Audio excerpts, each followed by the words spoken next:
Haleluya. Puji Tuhan, salam sejahtera dalam nama Tuhan Yesus Kristus.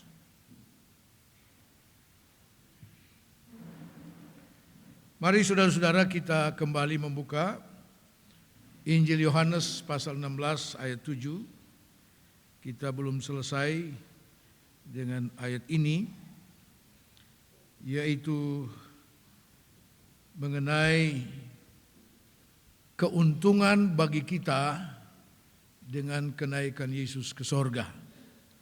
Yohanes 16 ayat 7, saya bacakan begini. Namun benar yang kukatakan ini kepadamu adalah lebih berguna bagi kamu jika aku pergi. Sebab jikalau aku tidak pergi, penghibur itu tidak akan datang kepadamu. Tetapi jikalau aku pergi, aku akan mengutus dia kepadamu. Puji Tuhan. Hari Kamis yang lalu kita sudah belajar dari firman Tuhan ini. Yesus mengatakan kepada murid-muridnya, adalah lebih berguna bagi kamu. Kata berguna di sini dalam bahasa Greka disebut dengan kata sumpero, yang artinya keuntungan. Jadi kenaikan Yesus ke sorga adalah keuntungan yang besar bagi kita sebagai orang percaya. Katakan amin. Nah, keuntungan bagi kita dalam perjalanan penurutan dan pelayanan kita kepada Tuhan, saudara, kita sudah mulai dari yang pertama, kita sudah lihat, kita sudah pelajari, yaitu aku pergi menyediakan tempat bagimu. Rasul Paulus katakan dalam 1 Korintus 2 ayat 9, apa yang disediakan Allah adalah yang belum pernah kita lihat, yang belum pernah kita dengar, yang belum pernah timbul dalam hati kita. Ya. Tetapi firman Allah sudah menyatakan itu kepada Rasul Yohanes, tempat yang dia sediakan bagi saudara dan saya. Kita sudah dengar itu melalui firman Tuhan. Kita memang belum lihat, dan kita pasti akan melihat itu. Ya. Tempat yang luar biasa yang kita sudah pelajari dari firman Tuhan hari Kamis yang lalu. Ya. Dan artinya bahwa kenaikan Yesus ke sorga memberi saudara dan saya kepastian tentang tujuan keselamatan kita. Ya. Kepastian tentang tujuan keselamatan kita, yaitu sorga yang kekal, yang di dalamnya ada kota Yerusalem baru yang sangat mulia itu. Katakan amin. Mari kita lihat hal yang kedua, keuntungan bagi kita dengan kenaikan Yesus ke sorga. Hal yang kedua, seperti yang kita baca dalam ayat pokok ini, sebab jikalau aku tidak pergi, penghibur itu tidak akan datang kepadamu. Tetapi jikalau aku pergi, aku akan mengutus dia kepadamu. Ya. Dalam bagian lain dikatakan penolong, yaitu Roh Kudus. Ya. Bukan berarti saudara-saudara peranan atau kualitas Roh Kudus ini kurang daripada Yesus. Sama. Karena mereka adalah Tritunggal Allah, Bapa, Anak, dan Roh Kudus. Mereka punya peranan dan kualitas yang sama, saudara. Ya. Nah, dan itulah yang kemudian diutus oleh Yesus ketika dia naik ke sorga. Roh Kudus diberikan kepada semua orang percaya, sebagaimana yang dinubuatkan oleh Nabi Yoel, ya, bahwa akan ada pencurahan Roh Kudus di awal musim, ya, yaitu di awal pada waktu gereja mula-mula, dan di akhir musim, yaitu pada zaman saudara dan saya hidup di hari-hari yang terakhir ini. Ya. Roh Kudus akan diutus kepada kita untuk memberikan kepada kita penolong yang lain, yaitu Roh Kudus, ya. Dan itu adalah satu keuntungan besar bagi kita. Kenapa? Tanpa Roh Kudus kita tidak akan pernah sampai kepada apa yang Tuhan sediakan bagi kita. Tidak akan pernah sampai ke sana. Mengapa? Karena kita tidak sanggup. Ya, tidak sanggup. Mempertahankan keselamatan ini kita tidak sanggup. Hanya dengan kuat kuasa Roh Kudus yang memberi kita kemampuan sehingga kita mendapat jaminan untuk sampai kepada tempat yang sudah disediakan bagi kita. Katakan amin. Ya, puji Tuhan. Lalu apa saja keuntungan kita dengan Roh Kudus? Apa peranan Roh Kudus yang menguntungkan bagi kita? Ada sekian banyak. Ya. Mulai dari apa yang dinubuatkan dari perjanjian lama tentang peranan Roh Kudus bagi kita.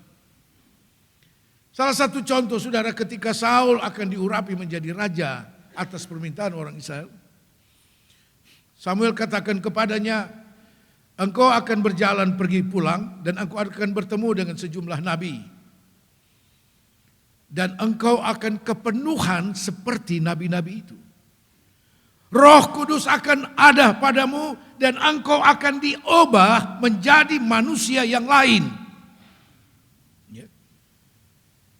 Itu sebagai satu nubuatan bagi kita. Peranan Roh Kudus bagi kita. Nah, mari kita lihat beberapa hal. Ada banyak sekali, tapi saya membatasi beberapa hal untuk pagi hari ini. Yang pertama, peranan Roh Kudus bagi kita. Kita membuka dalam 2 Korintus pasal 1.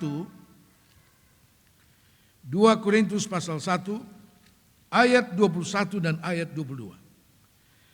Sebab Dia yang telah meneguhkan kami bersama-sama dengan kamu dalam Kristus adalah Allah yang telah mengurapi, memeteraikan tanda miliknya atas kita dan yang memberikan Roh Kudus dalam hati kita sebagai jaminan dari semua yang telah disediakan untuk kita. Satu ayat lagi. Efesus pasal 1 ayat 13 dan ayat 14. Di dalam Dia kamu juga karena kamu telah mendengar firman kebenaran, yaitu Injil keselamatanmu. Di dalam Dia kamu juga ketika kamu percaya dimeteraikan dengan Roh Kudus yang dijanjikannya itu. Dan Roh Kudus itu adalah jaminan bagian kita sampai kita memperoleh seluruhnya. Katakan amin. Memperoleh seluruh yang disediakan Allah bagi kita. Termasuk tempat yang luar biasa itu. Ya. Kehidupan yang kekal. Kesenangan yang kekal bersama dengan Tuhan. Nah, Roh Kudus memeteraikan kita sebagai tanda milik daripada Allah. Jadi Roh Kudus diberikan kepada kita untuk memeteraikan kita. Dimeteraikan sebagai tanda milik Allah. Katakan amin. Ya. Saudara dan saya adalah milik Tuhan. Ya. Bukan milik kita sendiri lagi. 1 Korintus pasal 6. 1 Korintus pasal 6. Ayat 19 dan 20. Atau tidak tahukah kamu bahwa tubuhmu adalah bait Roh Kudus yang diam di dalam kamu, Roh Kudus yang kamu peroleh dari Allah, dan bahwa kamu bukan milik kamu sendiri, sebab kamu telah dibeli dan harganya telah lunas dibayar. Karena itu muliakanlah Allah dengan tubuhmu. Beberapa waktu lalu saya pernah katakan, saudara, keselamatan itu adalah pilihan.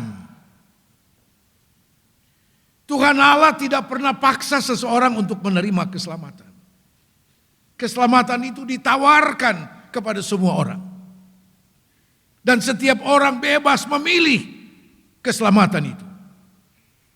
Tetapi ketika kita memilih keselamatan itu, percaya kepada Yesus sebagai Tuhan dan Juru Selamat, maka saudara dan saya masuk dalam satu jalur di mana kita punya kewajiban untuk melakukan kebenaran firman Allah.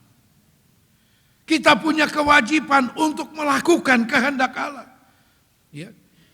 Sehingga melakukan firman Tuhan, melakukan kehendak Allah bukan lagi pilihan, kewajiban, tanggung jawab rohani kita. Yang memberi kita jaminan untuk sampai kepada tujuan keselamatan itu. Katakan amin. Ya. Bukan lagi pilihan. Ada waktu saya pergi gereja. Soalnya ada waktu beta santai dulu. Ya. Tidak terlalu penting pergi di gereja, beribadah. Nanti kalau terlalu mendesak baru saya ambil waktu berdoa. Bukan seperti itu. Itu bukan kehidupan anak Tuhan, bukan kehidupan milik Tuhan. Kapan saudara dan saya menjadi milik Tuhan? Ketika engkau percaya dan saudara dan saya sudah dibeli dengan harga yang lunas dibayar. Yaitu darah Yesus Kristus. Darah penebusan. Kita bukan milik kita lagi. Ketika kita menerima keselamatan itu, kita dimeteraikan oleh Roh Kudus. Saudara, kita bukan lagi milik kita. Milik Allah sepenuhnya. Dan itu merupakan keuntungan, saudara. Suatu keuntungan besar. Kenapa? Kita dimiliki oleh Dia yang menciptakan langit dan bumi dan segala isinya. Kita dimiliki oleh Dia yang berkuasa atas seluruh bumi ini. Yang berkuasa atas segalanya. Segala kuasa tunduk kepada nama Yesus. Baik di sorga maupun di bumi. Dialah yang memiliki saudara dan saya. Apa yang harus kita khawatirkan dalam hidup ini? Haleluya. Apa yang harus kita takutkan dalam hidup ini?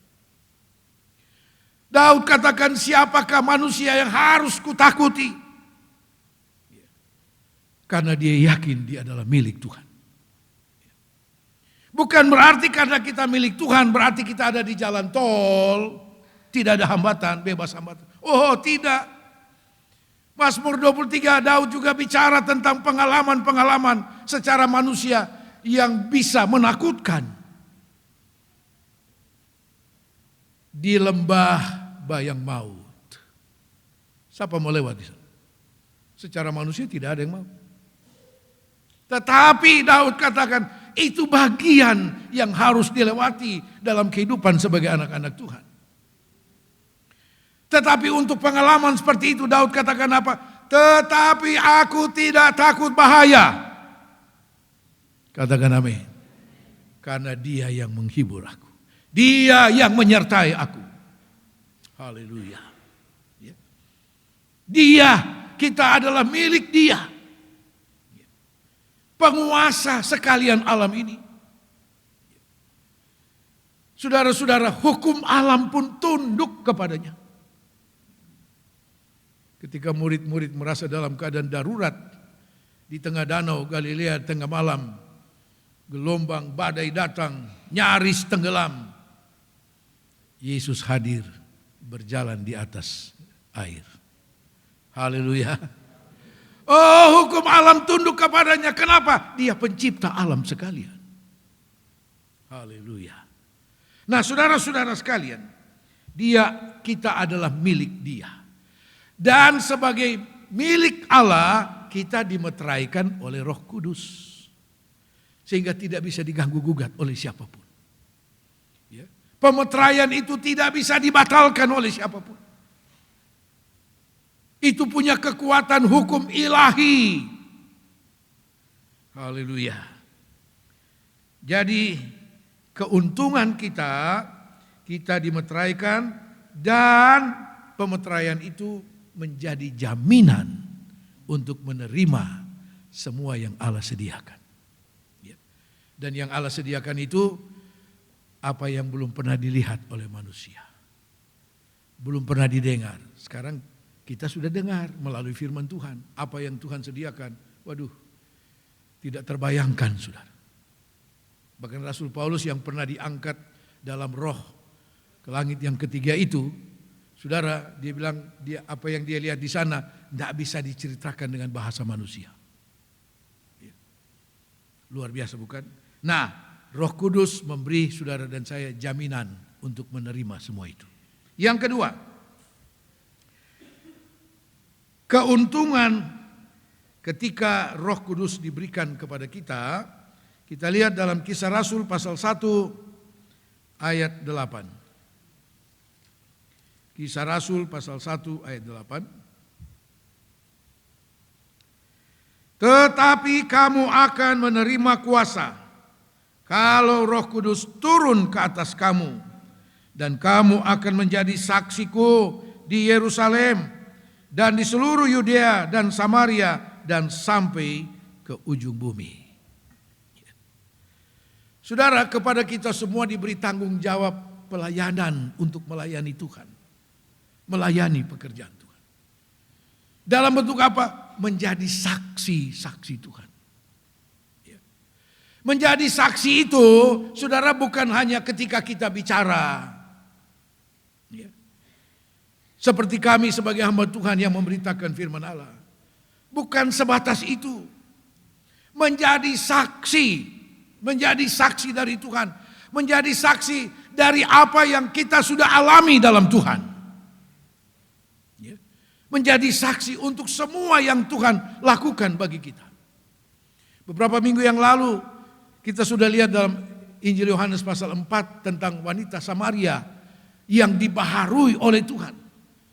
Lalu dia punya kesaksian. Apa yang dia saksikan kepada orang-orang di kota Samaria? Mari lihat dia yang menyatakan keadaanku yang sebenarnya.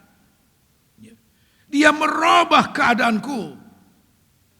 Dan itu satu kesaksian yang memenangkan orang-orang di Samaria datang kepada Yesus.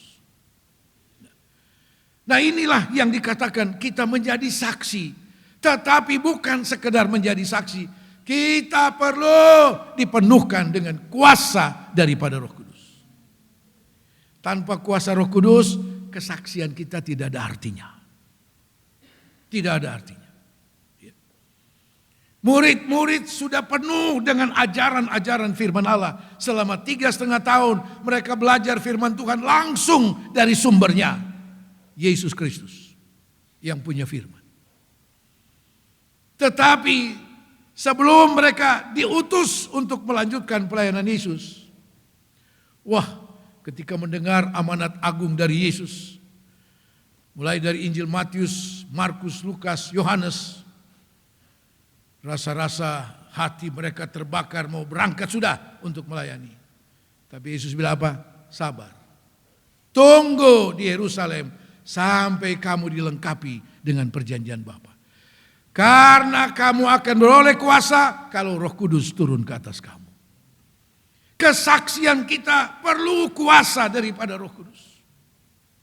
Tanpa kuasa Roh Kudus mati kesaksian kita. Hanya dalam bentuk cerita belaka. Tapi Roh Kudus yang menghidupkan setiap kesaksian kita. Kesaksian itu tidak harus kita bicara. Tapi Rasul Paulus katakan kamu adalah surat Kristus yang terbuka. Yang bisa dibaca oleh semua orang. Kesaksian hidup kita adalah pembaharuan dalam hidup kita. Pembaharuan oleh firman dan Roh Kudus. Sehingga orang lain bisa melihat. Yesus katakan kamu adalah terang dunia. Kamu harus bercahaya supaya orang melihat perbuatanmu. Saudara-saudara, kita lanjut. Kita semua diberi tanggung jawab untuk melayani Tuhan. Tanpa kuasa tidak ada gunanya. Bagaimana murid-murid setelah dipenuhkan dengan Roh Kudus. Mereka menerima kuasa. Sehingga pemberitaan mereka pemberitaan yang hidup adanya. Pemberitaan yang membawa dampak yang luar biasa. Sesaat setelah Petrus dan murid-murid dipenuhkan Roh Kudus. Dia memanfaatkan kesempatan di mana ribuan orang berkumpul di bait Allah sana untuk merayakan hari raya Pantekosta, ketuangan Roh Kudus. Mereka datang merayakan secara tradisional. Ya. Tetapi kesempatan itu Petrus manfaatkan untuk memberitakan firman Allah. Untuk memberitakan siapa Yesus itu. Dan oleh gerakan kuasa Roh Kudus itu, saudara-saudara, penyampaian Petrus sederhana, bukan dengan bahasa yang tinggi-tinggi. Bukan. Tetapi Alkitab katakan 3.000 jiwa bertobat. Haleluya. Itu karena apa? Kuasa Roh Kudus yang menghidupkan pemberitaan itu. Dia yang menghidupkan pemberitaan itu. Saudara dan saya diberi tanggung jawab untuk melayani. Dalam hal apa saja. Mulai dari menjadi saksi. Ya. Dan kita perlu kuasa daripada Roh Kudus. Yang ketiga, peranan Roh Kudus bagi kita, keuntungan bagi kita dengan adanya Roh Kudus. Roma pasal 5 ayat 5. Roma 5 ayat 5. Dan pengharapan tidak mengecewakan, karena kasih Allah telah dicurahkan di dalam hati kita oleh Roh Kudus yang telah dikaruniakan kepada kita. Tadi kita melihat untuk melayani kita perlu kuasa. Ya. Kuasa. Nah, bukan hanya kuasa, tetapi juga kasih Allah. Karena itu Yesus katakan, tunggu di Yerusalem sampai kamu dipenuhkan. Itu beberapa saat setelah Yesus tanya kepada Petrus dalam Yohanes pasal 21 ayat 15 sampai 17, adakah engkau mengasihi aku? Oh, aku mengasihi Tuhan, gembalakan domba-dombaku. Pelayanan. Yesus tanya sampai 3 kali. Akhirnya Petrus berkata, hanya Tuhan yang tahu segala perkara, yang aku ini mengasihi Tuhan. Tetapi bagi Tuhan, kasih yang dinyatakan oleh Petrus tidak memadai untuk bisa melayani Tuhan. Karena kasih manusia terbatas adanya. Kasih manusia sangat tergantung dan dibatasi oleh situasi dan kondisi. Saya katakan kepada siswa-siswi sekolah Alkitab, oh kalau lagi di sekolah, suruh menyanyi, mana-mana Tuhan panggil, saya kerja di ladangnya Tuhan. Ada lagi lebih ekstrim, mati hidup bagi Tuhan. Waduh, iblis saja dengar itu gemetar dia. Tapi begitu baca penempatan, beta sun bisa. Beta takut itu ibu rohani. Dong bilang dia galak nah. Puji Tuhan ibu rohani Kalvari tidak galak. Ya. Setelah baca penempatan, bahkan ada yang akhirnya pergi juga di penempatan, tapi 1-2 bulan angkat kaki. Ya. Kasih kita manusia terbatas. Dan Yesus tahu itu. Karena itu, walaupun Petrus katakan, oh aku mengasihi Tuhan, Yesus bilang, tunggu di Yerusalem. Kenapa? Supaya dipenuhkan dengan Roh Kudus. Kenapa Roh Kudus? Kita baca dalam Roma pasal 5 ayat 5 tadi. Oleh Roh Kudus membawa kasih Allah memenuhi kita, katakan amin. Roh Kuduslah yang membawa kasih Allah itu dalam diri kita. Supaya kita dapat melayani dengan kasih dari Allah. Bukan kasih kita manusia yang terbatas. Ya. Saudara-saudara sekalian, jemaat Efesus ditegur begitu keras oleh Yesus. Melalui surat yang disampaikan oleh Rasul Yohanes dalam Wahyu pasal 2. Karena apa? Mereka sudah meninggalkan kasih yang semula. Yaitu kasih Allah. Sehingga Yesus katakan, oh engkau sudah jatuh dan kejatuhanmu sangat dalam. Apa mereka berzina? Tidak. Mereka korupsi? Tidak juga. Apa yang membuat mereka jatuh begitu dalam? Engkau sudah meninggalkan kasih yang semula. Wahyu 2 ayat 4. Dan Yesus katakan, oh itu persoalan yang serius. Persoalan yang serius. Mereka masih giat dalam melayani. Dalam ayat awal dari pasal 2 itu, Yesus mengakui dan memuji aktivitas pelayanan jemaat Efesus. Tapi Yesus katakan itu semua akan sia-sia tanpa kasih dari Allah. Haleluya. Kita perlu melayani Tuhan, melayani sesama dengan kasih dari Allah. Katakan amin. Yang berikut. Yang keempat, 1 Petrus 1 ayat 2. 1 Petrus 1 ayat 2.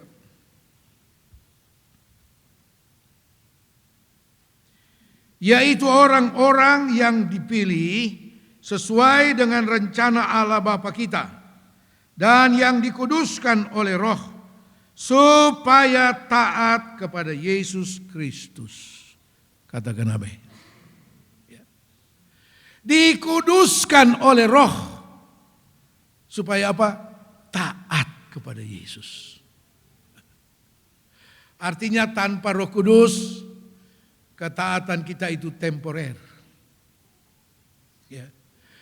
Ketaatan kita itu sewaktu-waktu saja. Ya. Ketaatan kita bisa sampai dengan haleluya, haleluya. Ya. Tapi di luar sana bikin lain. Roh Kudus menguduskan kita untuk taat kepada Yesus. Haleluya. Saudara, murid-murid yang sekolah Alkitab kepada Yesus 3,5 tahun, mau kurang apa? Hari-hari mereka belajar firman Tuhan. Langsung lihat, langsung praktek, saudara. Ya. Tetapi juga tidak jarang mereka itu tidak taat kepada Yesus.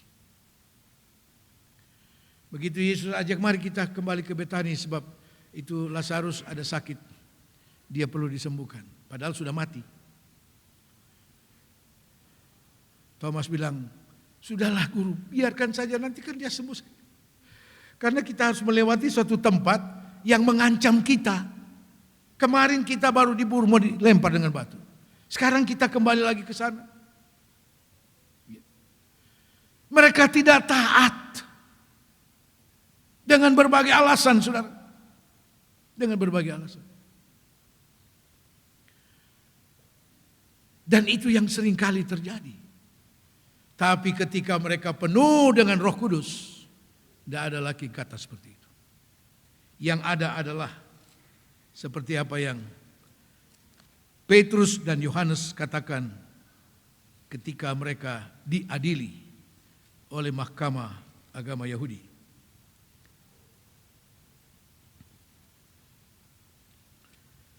Dalam Kisah Rasul pasal yang keempat,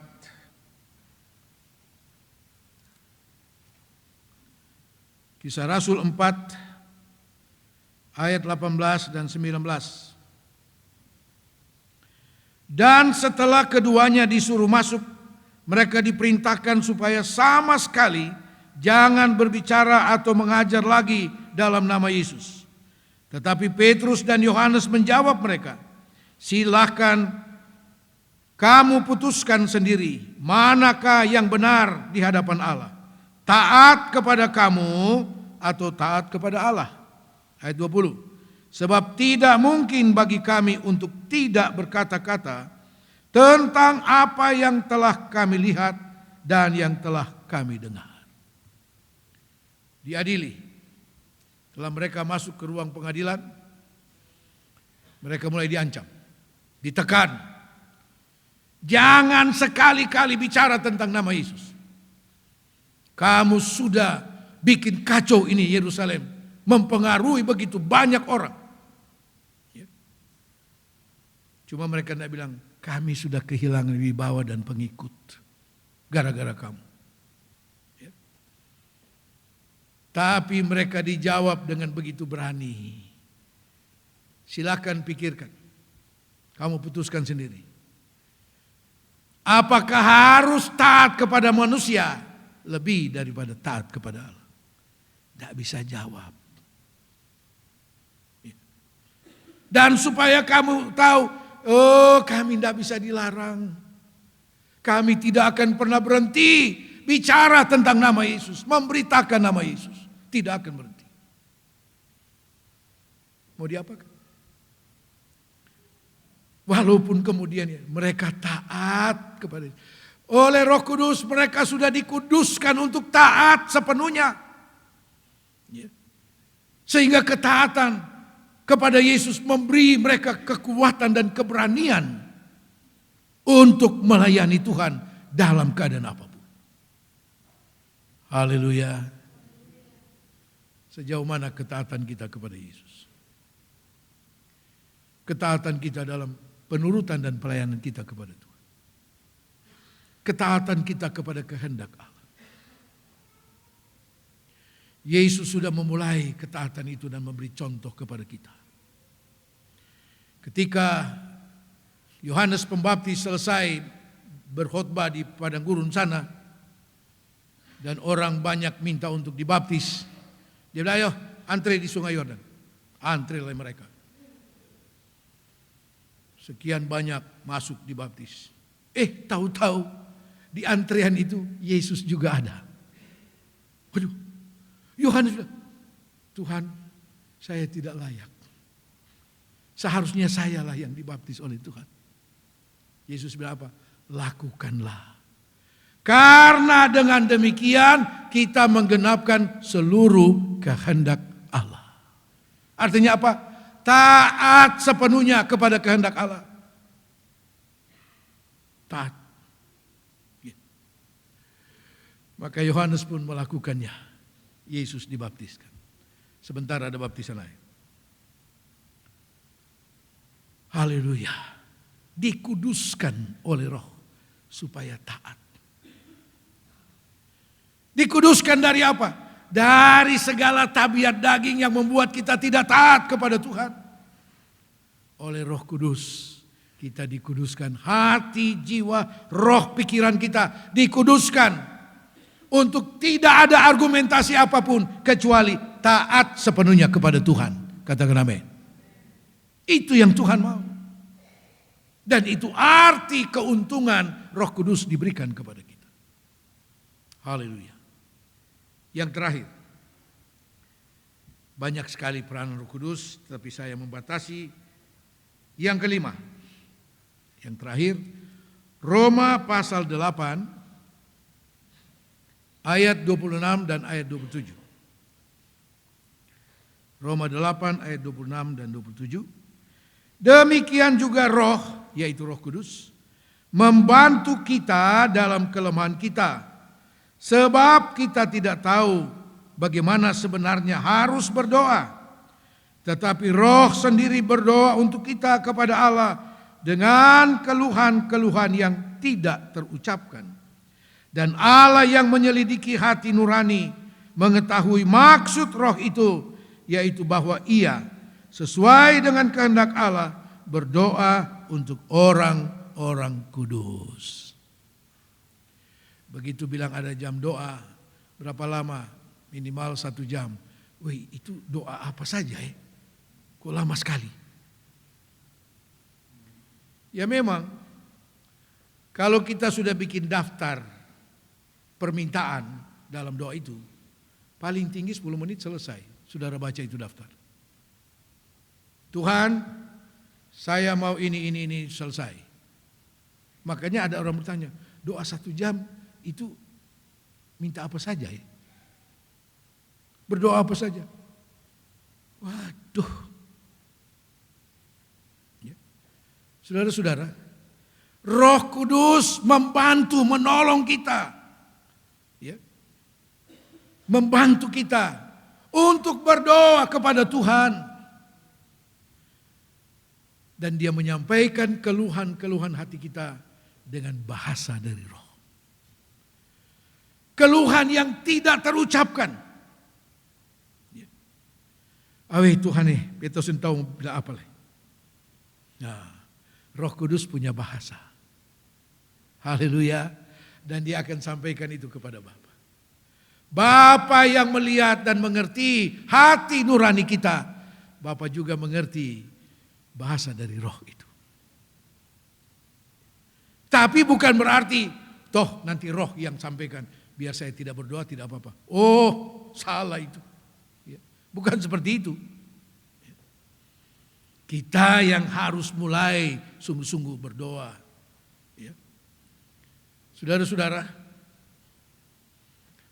1 Samuel pasal 1 ayat 11, ketika Hana mulai berdoa di dalam rumah Tuhan, dia diawasi oleh Imam Eli. Karena begitu berat pergumulannya, sehingga dia tidak bisa omong lagi. Dan Alkitab katakan tinggal mulutnya yang komat kamit saja. Dan itu tidak biasa. Imam Eli perhatikan, ini sudah beres. Sehingga dia ditegur. Kurang kolu pagi-pagi mabuk begini.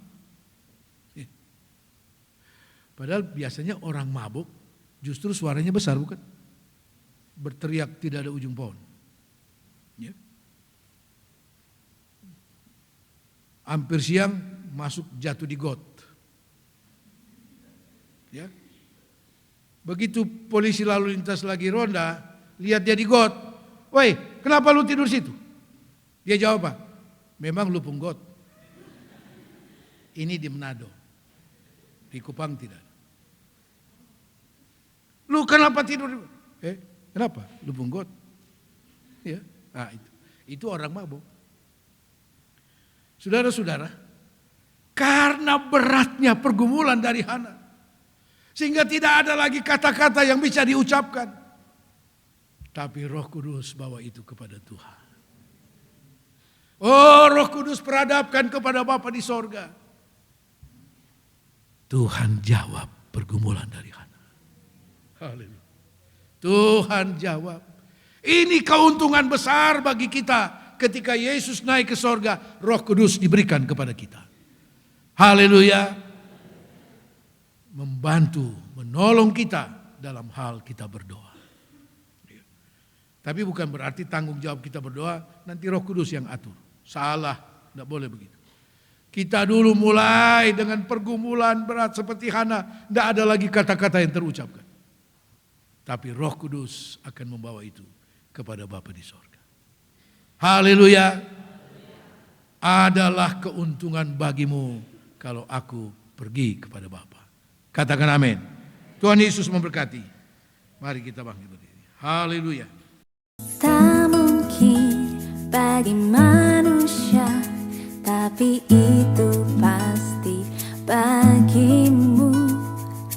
Tak layak di mata manusia, namun berharga bagimu. Tuhan yang menjamin hidupku ada di pihakku. Ku tak akan pernah goyah, sebab aku lebih dari pemenang. Dengan imanku ku lihat nyata janji-janjimu.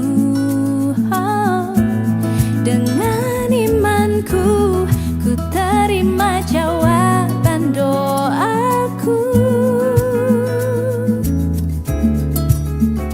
Dasar dari setiap harapanku hanyalah iman kepadamu. Dengan imanku kau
nyata.